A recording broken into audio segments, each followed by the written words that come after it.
Assalamualaikum warahmatullahi wabarakatuh. Apa kabar sahabat sekalian? Balik lagi dengan Fikri di sini di channel yang pas. Channelnya tempat saya nge-review barang-barang yang pas buat kamu semua. Nah, di video kali ini kita kedatangan sebuah laptop yang tampilannya biasa aja, tapi harganya cukup oke. Tapi tampilannya biasa aja. Anyway, laptop ini menurut saya salah satu yang cukup kencang untuk di rentang harganya. Gak usah panjang lebar, kita lihat aja. Di sini ada Lenovo IdeaPad Slim 3 dengan Intel i5 Gen 10 revisi. Saya bilang Gen 10 revisi karena Gen 10 ada dua. Yang pertama adalah Gen 10 yang pakai angka aja, misal 10211. Ada juga Gen 10 revisi yang pakai huruf di belakangnya, G1, G2, G5. Nah, yang revisi ini punya lebih dekat ke Gen 11 sebetulnya. Dan dia punya performa yang mirip-mirip sama Gen 11. Kalau Gen 10, jadi peningkatannya dari Gen 10 yang biasa ke revisi ini lumayan jauh. Jadi kalau kamu mau nyari Intel Gen 10, saya saranin ambil yang revisinya.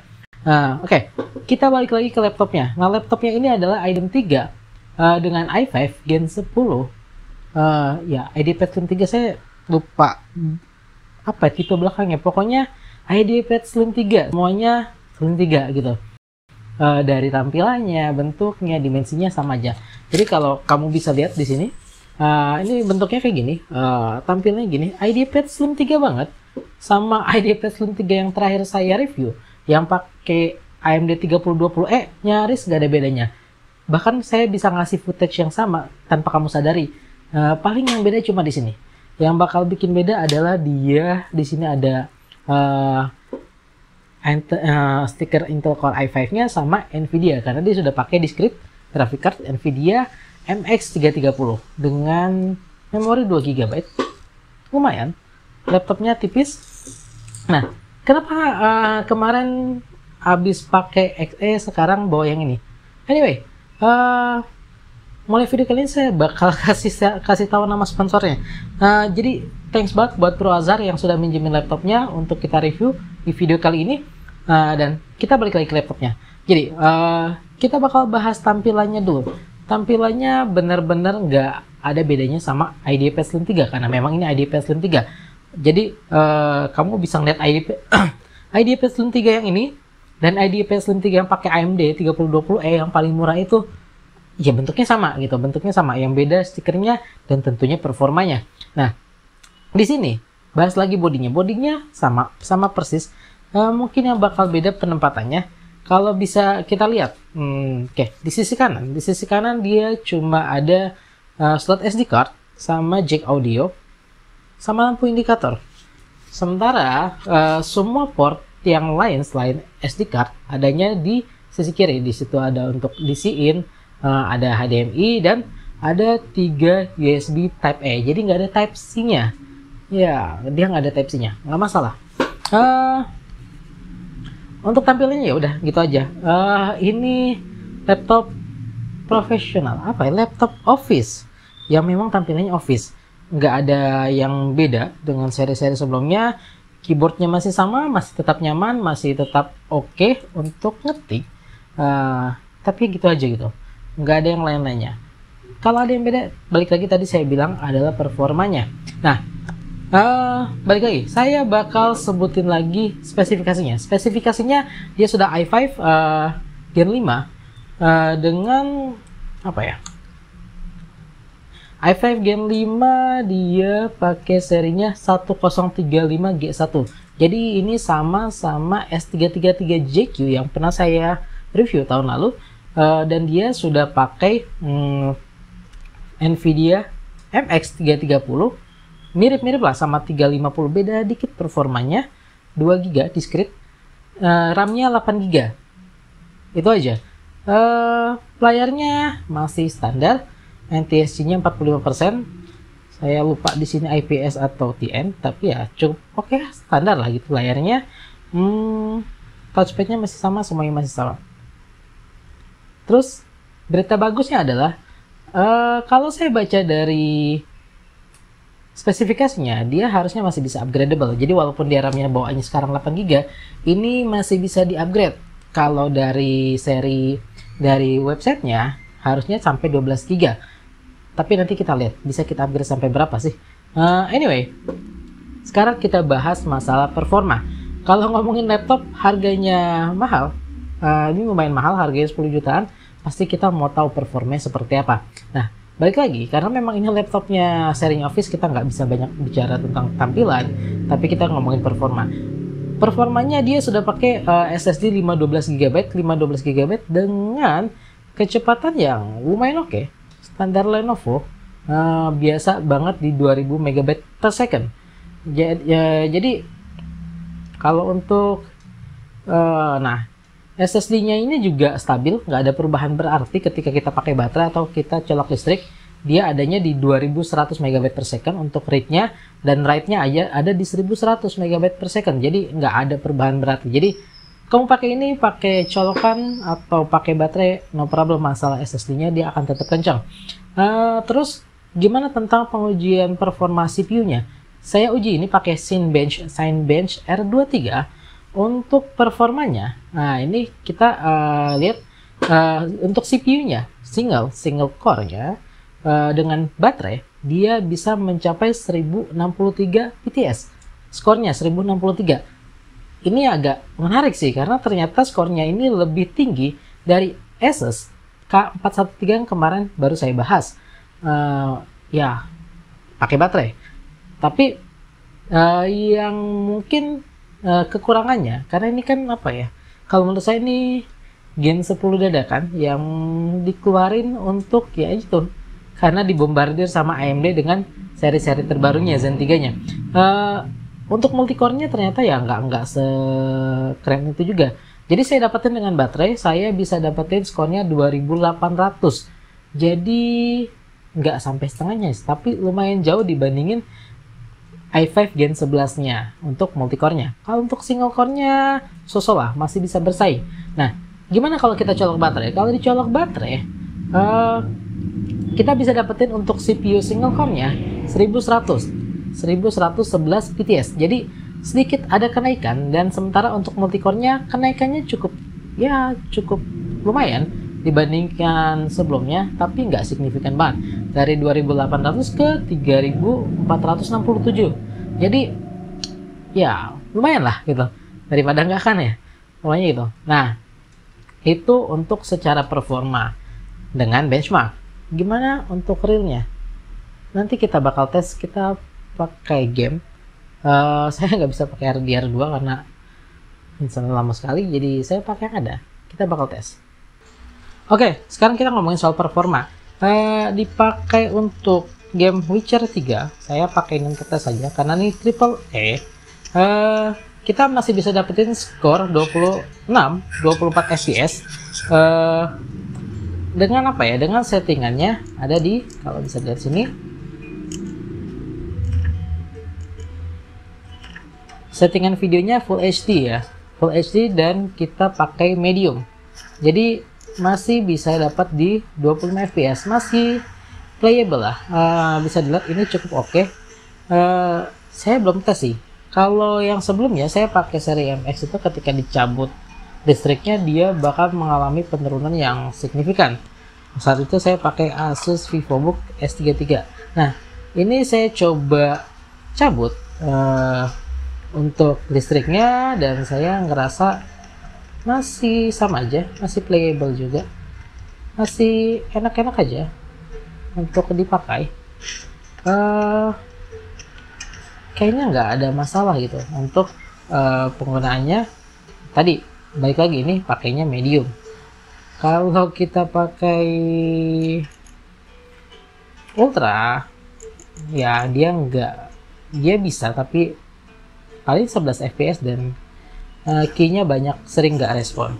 Tapi intinya untuk main game AAA sekelas Witcher 3 ini udah kuat gitu, dengan tadi levelnya medium. Nah, gimana kalau kita main game AAA yang lain? Oke, balik lagi soal performa. Gimana kalau kita coba pakai Cyberpunk? Oke, ini saya tahu ini nggak wajar ya. Game cuma pakai discrete graphic MX 330, kita paksa pakai Cyberpunk. Tapi ya Kalau kita ngomongin performa, game apa lagi yang bisa ngancurin ekspektasi selain Cyberpunk untuk saat ini? Dimana RTX aja harus nyerah dan lambai-lambai tangan gara-gara dia. Anyway, settingan yang saya pakai di sini pakai resolusinya masih nggak Full HD 1360x768. Terusnya untuk settingan grafisnya saya pakai low. Kita bakal lihat aja. Lambat apa? Dia pakai Cyberpunk. Oke, dengan settingan kayak gini kita masih bisa dapat di 11 fps. Dan ya ini bisa dimainin. Tentunya dengan segala keterbatasannya. Oke, gimana kalau kita pakai resolusi aslinya, dimana dia udah Full HD, resolusi layarnya kita tes aja.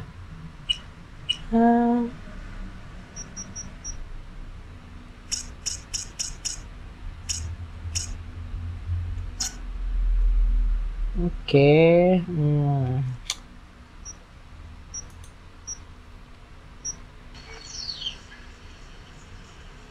Dan kita dapat di nah ini menarik.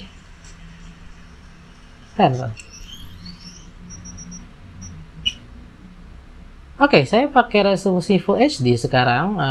Grafiknya masih settingan low, tapi saya nggak ngerasa ada perubahan di FPS-nya. Saya masih dapetin di sekitar itu 11 FPS. Ya, dia agak turun sih, 10, 9, 8, 11, tapi nggak banyak perubahan ya.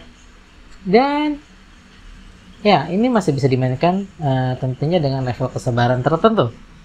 Terus gimana untuk multitaskingnya? Nah, kita tesnya sama aja kayak kemarin. Kita mainin game AAA dan kita pakai untuk multitasking. Saya pakai gestur, saya bisa tambahin ini lagi. Kita buka Word. Saya mau coba buka Excel. Saya lebih pede buka-buka banyak di sini karena dia memang VGA-nya discrete. Jadi dia sudah punya RAM sendiri, dan ini saat ini saya pakai untuk multitasking tanpa saya colok ke listrik ya. Jadi masih lumayan. Kita lihat berapa penggunaannya. Oke, CPU-nya ada di 55%, masih santai dia. Memorinya kepake di 76%. VGA dedicated itu berpengaruh sekali di sini. Terusnya untuk GPU-nya, nah ini yang agak menarik menurut saya. GPU-nya si Nvidia-nya ini masih ya kepakainya di dia masih 60 derajat saat ini 5% karena kita nggak lagi buka gamenya, tapi dia bisa. Nah intinya kita masih bisa buka multitasking ya. Kalau menurut saya sih lancar gitu ya. Kita bisa buka Chrome, kita buka YouTube. Nah, kita buka YouTube yang banyak.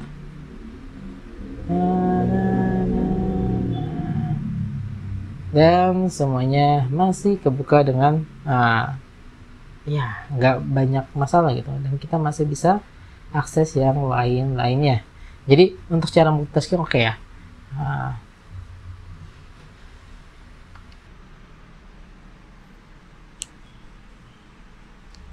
Oke, lalu gimana untuk bagian dalamnya? Di sini kamu bisa lihat, kita bisa lihat di sini ada satu slot RAM dan satu panel ini RAM onboardnya di sini. Jadi ini RAM yang di slotnya itu 4 GB, onboardnya 4 GB, dan dia masih bisa di-upgrade. Kalau dari keterangannya sih bisa sampai 12 GB, berarti di sini bisa diganti dengan 8 GB untuk bisa jadi 12 GB. Sementara di sini ada untuk SSD-nya. Yang tadi 512 GB, kecepatannya cukup tinggi 2000 MB per second. Dan berita baiknya adalah buat kamu-kamu yang suka bingung ketika lihat Lenovo IdeaPad Slim 3, di mana harus nyari kabel harddisknya, gimana caranya masang harddisk di situ sementara nggak ada konektornya, kamu udah nggak perlu khawatir lagi untuk di seri ini karena sama sekali nggak ada tempat buat naruh harddisk. Di sini full dipakai untuk baterai dari ujung ke ujung. Oke sobat sekalian, kita tiba pada bagian kesimpulan di mana saya bakal ngasih tahu ini laptop pas buat siapa. Oke, dengan spesifikasinya yang cukup mumpuni dan RAM-nya yang bisa di-upgrade, dia ya tapi tampilannya office banget. Dia cocok banget buat kamu yang memang lebih fokus pada performa. Jadi kamu pengen punya laptop yang performanya cukup oke, tapi beratnya nggak berat-berat banget, nggak seberat laptop gaming, dan apa ya, dia bisa di-upgrade suatu waktu kamu ngerasa oh ini udah mulai lebih lambat.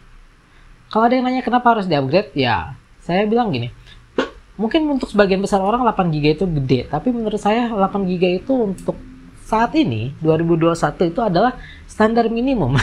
Kenapa saya bilang standar minimum? Kecuali kamu pakai 4GB dan SSD yang super cepat 3000 MB per second, that's fine gitu, nggak ada masalah. Tapi kalau kamu pakainya 4GB RAM-nya, SSD-nya standar yang 500 MB per second, atau bahkan kamu pakai harddisk, ya siap-siap bersabar, kamu akan jadi orang yang sabar. Anyway, balik lagi, dengan tampilan yang office banget dan lebih memilih ke performa dan opsi untuk upgrade untuk dalam jangka waktu panjang, saya rasa ini cocok banget buat kamu-kamu yang memang bener-bener nggak terlalu peduli untuk yang lain-lain. Kamu butuhnya performa, tok gitu aja, performa, tapi kamu nggak mau cukup repot pakai laptop gaming, dan budgetnya juga ranknya nggak cukup untuk laptop gaming yang kecil-kecil, yang performanya ganas tapi harganya juga nggak kalah ganas. Ini oke banget buat kamu. Jadi, dan kamu juga kamu nggak bisa ngarapin layarnya yang memang cuma 45% NTSC, dia nggak bisa untuk ngedit-ngedit yang color grading ya, tapi ini kenceng untuk main game, oke, multitasking oke, apa lagi? Nah itu aja. Jadi nggak banyak yang bisa saya katakan tentang laptop yang satu ini, kecuali